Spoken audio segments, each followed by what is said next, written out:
द्रव्यमान आयतन प्रतिशत, मास वॉल्यूम परसेंटेज। किसी विलयन के 100 ml में उपस्थित विलय के ग्रामों में मात्रा उस विलयन की द्रव्यमान आयतन प्रतिशत कहलाती है। तो हम जानेंगे कि द्रव्यमान आयतन प्रतिशत क्या है। किसी विलयन के 100 मिलीलीटर में उपस्थित विलय के ग्रामों में मात्रा, जब ग्राम में मात्रा होगी तब उस विलयन की द्रव्यमान आयतन प्रतिशत कहलाती है।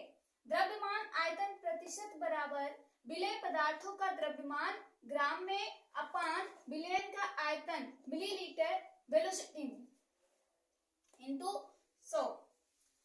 भी सॉल्वेंट है, मिलीलीटर में है, और वो विलयन का आयतन है। भी सॉल्वेंट मिलीलीटर विलयन का आयतन है।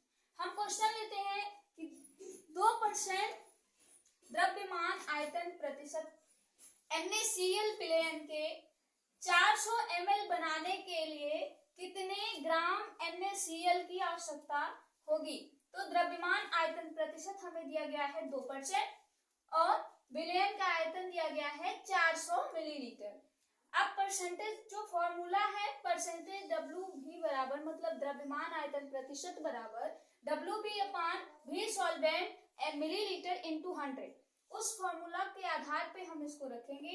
WV का मान 2 है, WV का मान हमको निकालना है, अर्थात विलय का आयतन। जो विलय है, विलयन का आयतन मुझे दिया गया है, विलायक का आयतन दिया गया है और विलय का आयतन निकालना है। तो WV जो होता है वो विलय का आयतन होता है। WV हमारा जब निकलेगा तो W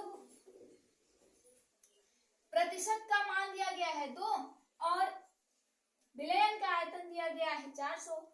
तो 2 बराबर WV अपान 400 गुणे 100 गुणे 100। अतः WV बराबर, जब इसको इससे कट करेंगे तो ये 8 ग्राम आएगा। 2 0 से 2 0 कट गया और 2 चौक किया 8, गुणा हो गया 8 ग्राम आपका विलय NaCl का द्रव्यमान आ गया। अब आता है पार्ट टाइम मिलियन, पार्ट प्रति मिलियन। किसी विलय पदार्थ के भार भागों की वह संख्या, किसी विलय पदार्थ के भार भागों की वह संख्या जो किसी विलयन के 10 की घात 6 के मतलब 1 मिलियन की संख्या होती है 10 की घात 6 अर्थात 10 लाख भार भागों में उपस्थित पार्ट प्रति मिलियन कहलाता है। किसी विलय पदार्थ के भार भागों की वह संख्या जो किसी विलयन के 10 की घात 6 अर्थात 1 मिलियन 10 लाख भार भागों में उपस्थित हो तो वह पार्ट प्रति मिलियन कहलाता है। पार्ट प्रति मिलियन बराबर होता है ppm, इसको बोलते हैं शॉर्ट में, विलय पदार्थों का द्रव्यमान अपान विलयन पदार्थों का द्रव्यमान इंटू 10 की घात 6 अर्थात 1 मिलियन। इसका फॉर्मूला थोड़ा इस प्रकार से है।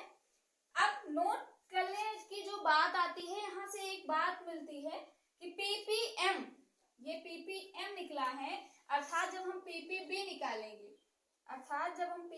निकालेंगे तब क्या होगा। ppb का मतलब, ppm का मतलब, m का मतलब मिलियन और b का मतलब बिलियन। जब ppb निकालेंगे ppb तब ये हो जाएगा WB अपान WB प्लस WA इंटू 10 की पावर 9। थोड़ा इस प्रकार से हो जाएगा। तो वही कह रहा है कि सांद्रता को ppb पार्ट पर बिलियन में व्यक्त करने के लिए सूत्र में 10 की घात 6 की जगह 6 के स्थान पर 10 की घात 9 लिखते हैं। अब आता है एक क्वेश्चन, देख लेते हैं कि 500 ग्राम टूथपेस्ट में फ्लोराइड की मात्रा जो है, जो आप टूथपेस्ट मंजन करते हो उसमें फ्लोराइड मिलाया होता है, तो 500 ग्राम टूथपेस्ट में फ्लोराइड की मात्रा 0.2 ग्राम है। तो ppm में फ्लोराइड आयनों का सांद्रण कितना होगा। आयनों का सांद्रण निकालना हमको, तो ppm निकालना। ppm equal to WB upon WA plus WB into 10 की पावर 6 इक्वल टू WB का मान हमको दिया गया है 0.2। ये है WB का मान, ये है WB का मान, इसका जो आंसर है, इसका जो मान है 0.2।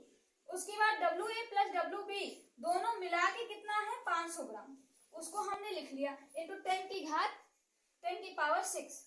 अब इसको जब हम सॉल्व करेंगे 10 की पावर 6 का मतलब 10 के बाद 1 के बाद 6 जीरो, 10 की पावर 6 का मतलब 1 के बाद 6 जीरो। जब हम इसको पूरी तरीके से सॉल्व करेंगे तब ये जाके आएगा 400, अर्थात 0.2 अपान 500 इंटू 10 की पावर 6 को जब सॉल्व करोगे आप तो आपको मिलेगा 400 ppm।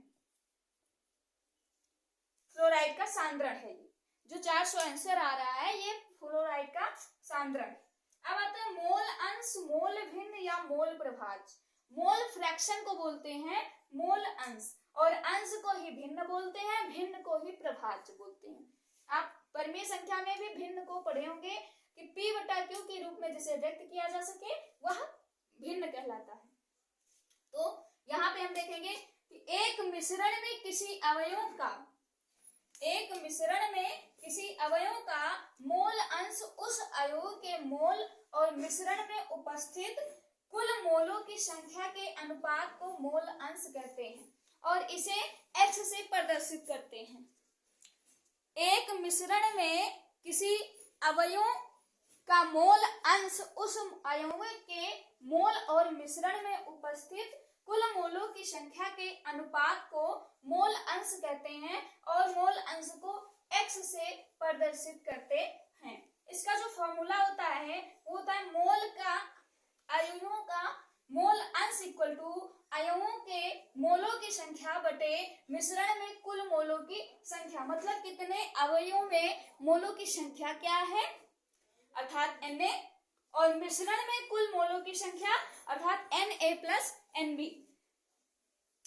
यदि एक द्विअंगी मिश्रण में दो अवयवों A तथा B है जिनके मोलों की संख्या क्रमशः Na और Nb है, यदि इनके मोल क्रमशः X और Xb हो तब आपका ये फॉर्मूला होगा और Xb इक्वल टू ये निकलेगा। अर्थात कह रहा है कि यदि द्विअंगी मिश्रण मतलब दो अंगों के मिश्रण में जब दो अयु हो A और B तो जिनके मोलों की संख्या क्रमशः Na Nb है, अर्थात अवयवों के मोलों की संख्या ये है Na और Nb, ये मोलों की संख्या है। और उसके बाद यदि इनके मोल क्रमशः Xa और Xb हैं, इनके जो मोल हैं वो Xa और Xb हैं, इस तरीके से अवयव A के मोलों की संख्या WA upon Ma equal to Na। जो फर्स्ट मोल की संख्या अवयवों के मोलों की संख्या है, जो A की अवयव के मोलों की संख्या है वो निकलेगा आपका WA upon Ma equal to Na, और अवयव B के मोलों की संख्या बिल्कुल सेम A की जगह पर B कर देंगे, WB upon MB equal to NB। अब WA और WB अवयवों के द्रव्यमान और Ma और MB अवयव के मोलर द्रव्यमान, WA और WB अवयव के द्रव्यमान और Ma MB के अवयव के मोलर द्रव्यमान हैं। इस प्रकार से आज की क्लास में इतना ही। आगे की क्लास के लिए कमेंट करिए।